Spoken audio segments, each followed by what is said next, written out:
Hello friends, இன்னைக்கு நம்ம இந்த வீடியோ என்ன பார்க்க போறோம்னா, நீண்ட நாள் கழிச்சு சென்ட்ரல் கவர்மெண்ட்லேருந்து வந்திருக்கும் ஒரு அட்டகாசமான புதிய நிரந்தர அரசு வேலை பற்றி பார்க்க போகிறோம். இந்த ஜாப் பற்றி பார்க்கறதுக்கு முன்னாடி இது வரைக்கும் யார் யாரெல்லாம் நம்ம டெலகிராம் சேனலில் ஜாயின் பண்ணலையோ அவங்களாம் ஜாயின் பண்ணிக்கோங்க. அதுக்கான அஃபிஷியல் ஜாயினிங் லிங்க் வந்து கீழே டிஸ்கிரிப்ஷனில் கொடுத்துருக்கேன். அதை கிளிக் பண்ணி ஜாயின் பண்ணிக்கோங்க. இந்த ஜாப்க்கான எஜுகேஷன் குவாலிஃபிகேஷனை பொறுத்த வரைக்கும் ஏதாச்சும் ஒரு டிகிரி படித்தவங்க மட்டும்தான் எலிஜிபிள். இதுக்கான சேலரியை பொறுத்த வரைக்கும் 35,400 வந்து கொடுக்காங்க. அது போக எக்ஸ்ட்ரா அலவன்ஸும் உண்டு.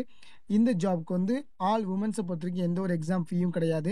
ஃப்ரெஷர்ஸ் வந்து எலிஜிபிள் தான். இந்த ஜாப்க்கு அப்ளை பண்ணுறதுக்கான கடைசி டேட் என்னைக்குன்னா மே மாதம் 14ஆம் தேதிக்குள்ள அப்ளை பண்ணுற மாதிரி இருக்கும். இதுக்கு ஆன்லைன் மூலம் மட்டும் தான் அப்ளை பண்ணுற மாதிரி இருக்கும். சரி வாங்க, இந்த ஜாப்க்கு எப்படி அப்ளை பண்ணுறது, என்னென்ன போஸ்ட் கால்குலேட் ரெக்கமெண்ட் பண்ணுறாங்க, எல்லாத்தையும் டீட்டெயிலாக இந்த வீடியோக்குள்ள பார்க்கலாம். இப்போ நம்ம பார்த்துட்டு இருக்கிறது இந்த ஜாப்க்கான அஃபிஷியல் நோட்டிஃபிகேஷன் ஃபார்ம். இந்த நோட்டிஃபிகேஷன் ஃபார்ம் எங்கேருந்து வந்துருக்குன்னா ராமன் ரிசர்ச் இன்ஸ்டியூட், அதாவது பெங்களூர்லேருந்து வந்திருக்கு. இவங்க வந்து இந்த ஜாப்க்கான ரெக்ரூட்மெண்ட்டை பொறுத்த வரைக்கும் இவங்க வந்து இதுக்கு எப்படி அப்ளை பண்ணலான்னா ஆன்லைனில் மட்டும் தான் அப்ளை பண்ணுற மாதிரி இருக்கும். இது வந்து ஒரு டைரக்ட் ரெக்ரூட்மெண்ட் தான், அதாவது பெர்மனன்ட் கவர்மெண்ட் ஜாப் தான். இவங்க வந்து என்னென்ன போஸ்ட் கார்ட் வந்து ரெக்கமெண்ட் பண்ணுறாங்கன்னா இன்ஜினியரிங் ஏ எலக்ட்ரானிக்ஸில் வந்து இருக்காங்க, இன்ஜினியரிங் ஏ ஃபோட்டோனிக்ஸில் இருக்காங்க, இன்ஜினியரிங் அசிஸ்டன்ட் சி இது வந்து சிவில் இருக்காங்க. அதுக்கப்புறம் அசிஸ்டன்ட் கேண்டீன் மேனேஜர் இந்த போஸ்ட்டுக்கு ஆட்கள் ரெக்கமெண்ட் பண்ணுறாங்க. இன்ஜினியரிங் ஏ எலக்ட்ரானிக்ஸை பொறுத்த வரைக்கும் இதுக்கான பே லெவலை பொறுத்த வரைக்கும் 7th CPC கொடுத்துருக்காங்க. வேகன்சி வந்து மொத்தம் வந்து 3 வேகன்சி கொடுத்துருக்காங்க. அதை வந்து கம்யூனிட்டி வைஸாக இவங்க வந்து பிரித்து போட்டிருக்காங்க. என்னென்னு பார்த்துக்கோங்க. இன்ஜினியரிங் ஏ ஃபோட்டோனிக்ஸை பொறுத்த வரைக்கும் இதுக்கு வந்து 2 வேகன்சி சொல்லியிருக்காங்க. அதுவே இன்ஜினியரிங் அசிஸ்டன்ட் சி சிவிலை பொறுத்த வரைக்கும் ஒரே ஒரு வேகன்சி சொல்லியிருக்காங்க. அதுக்கப்புறம் அசிஸ்டன்ட் பொறுத்த வரைக்கும் மொத்தம் 4 வேகன்சி சொல்லியிருக்காங்க. அசிஸ்டன்ட் கேண்டீன் மேனேஜரை பொறுத்த வரைக்கும் ஒரே ஒரு வேகன்சி வந்து சொல்லியிருக்காங்க. இதுக்கான எஜுகேஷன் குவாலிஃபிகேஷனை பொறுத்த வரைக்கும் இன்ஜினியரிங் ஏ எலக்ட்ரானிக்ஸை பொறுத்த வரைக்கும் இதில் வந்து எசென்ஷியலாக வந்து நீங்கள் வந்து இன்ஜினியரிங் டிகிரி முடிச்சுக்கணும், ஃபஸ்ட் கிளாஸ் இன் எலக்ட்ரானிக்ஸ் முடிச்சுக்கணும். அப்படி இல்லைனா எம்எஸ்சியில் வந்து ஃபஸ்ட் கிளாஸ் இன் எலக்ட்ரானிக்ஸ் முடிச்சு வச்சுருக்காங்க.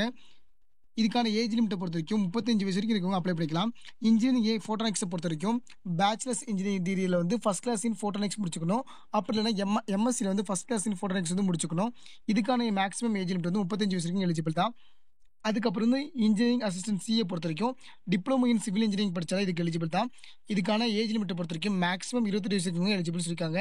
அசிஸ்டண்ட்டை பொறுத்த வரைக்கும் கிராஜுவேட் இன் எனி டிசிப்ளின் ஏதாச்சும் ஒரு டிகிரி முடிச்சாலே போதும். அது போக மினிமம் 3 வருஷம் எக்ஸ்பீரியன்ஸ் இருக்கணும் சென்ட்ரல் கவர்மெண்ட் ஆர்கனைசேஷனில். இதுக்கான ஏஜ் லிமிட்டை பொறுத்த வரைக்கும் 28 வயசு வரைக்கும் எலிஜிபிள். அசிஸ்டன்ட் கேண்டீன் மேனேஜரை பொறுத்த வரைக்கும் டிகிரி இன் ஹோட்டல் மேனேஜ்மெண்ட் முடிச்சுக்கணும். அப்படி இல்லைனா ஏதாச்சும் ஒரு இன்ஸ்டியூட்டில் படிச்சிருக்கணும். அது போக 5 வருஷத்துக்கான ஹோட்டல் மேனேஜ்மெண்ட்டுக்கான எக்ஸ்பீரியன்ஸ் இருக்குன்னு சொல்லியிருக்காங்க. இதுக்கான ஏஜ் லிமிட்டை பொறுத்த வரைக்கும் 30 வயசு வரைக்கும் எலிஜிபிள் தான். இந்த ஜாப்க்கு அப்ளை பண்ணுறதுக்கான கடைசி டேட் என்னைக்குன்னா மே மாதம் 14ஆம் தேதிக்கு அப்ளை பண்ணுற மாதிரி இருக்கும். இதுக்கான செலெக்ஷன் ப்ராசஸை பொறுத்த வரைக்கும் அப்ஜெக்டிவ் டெஸ்ட், சப்ஜெக்டிவ் டெஸ்ட், அதுக்கப்புறம் இன்டர்வியூ இருக்கும். சம் போஸ்ட்டுக்கு மட்டும் ஸ்கில் டெஸ்ட் வந்து இவங்க இருக்குன்னு சொல்லியிருக்காங்க. இந்த ஜாப்க்கு வந்து தமிழ்நாடு மட்டும் இல்லை, இந்தியாவில் இருக்க யாராலும் அப்ளை பண்ண முடியும். இவங்க வந்து இந்த ஜாப்க்கு வந்து 2 வருஷம் ப்ரொபேஷன் பீரியடும் அதுக்கப்புறம் வந்து ரெகுலர் பேசிஸ்லையும் இவங்க வந்து ரெக்கமெண்ட் பண்ணுறாங்க. இந்த ஜாப்க்கு வந்து எப்படி அப்ளை பண்ணுறணும், என்னென்ன சர்டிஃபிகேட்ஸ்லாம் இதுக்கு வேணும் அப்படி எல்லாமே இதில் டீட்டெயிலாக கொடுத்துருக்காங்க, பார்த்துக்கோங்க. இந்த ஜாப் பொறுத்த வரைக்கும் இதுக்கு நம்ம ஆன்லைனில் மட்டும் தான் அப்ளை பண்ணுற மாதிரி இருக்கும். அதுக்கு அப்ளை பண்ணுறதுக்கான அஃபிஷியல் அப்ளை லிங்கையும் இந்த நோட்டிஃபிகேஷன் ஃபார்மையும் கீழே டிஸ்கிரிப்ஷனில் கொடுத்துருக்கேன். அதை கிளிக் பண்ணி நீங்கள் வந்து அப்ளை பண்ணிக்கோங்க. ஏதாச்சும் டவுட் இருந்துச்சுன்னா கீழே கமெண்ட் செக்ஷனில் கேளுங்க. தேங்க்யூ.